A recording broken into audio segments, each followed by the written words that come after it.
And we talked about what does the investigation look like once you tell an adult. And you brought up some really good points, Cooper, about writing down what happened. We have ideas about offering witnesses that might have seen it happen and where it happened, and that it's important for that adult to kind of stay with that student, follow them through the process, and to help support them. Anything else people would like to add about what can we expect to happen after we investigate? Mariana?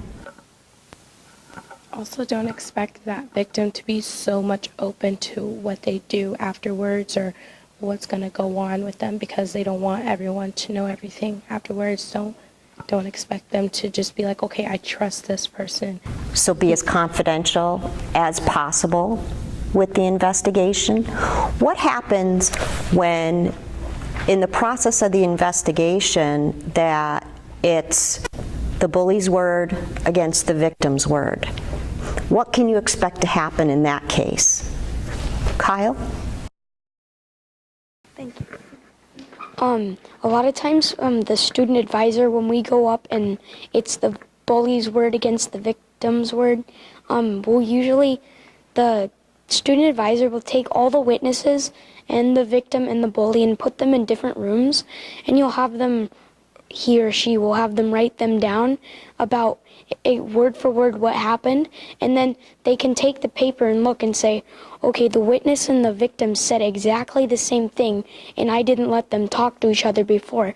There has to be some truth there. And then if the bullies is something totally different about, oh, he was bullying me or something like that, it's easier for the student advisor to say, okay, it's pretty obvious here that if 2 or 3 witnesses wrote the exact same thing down as the victim and they didn't talk, it's pretty obvious that the bully isn't telling the truth and he really is the bully.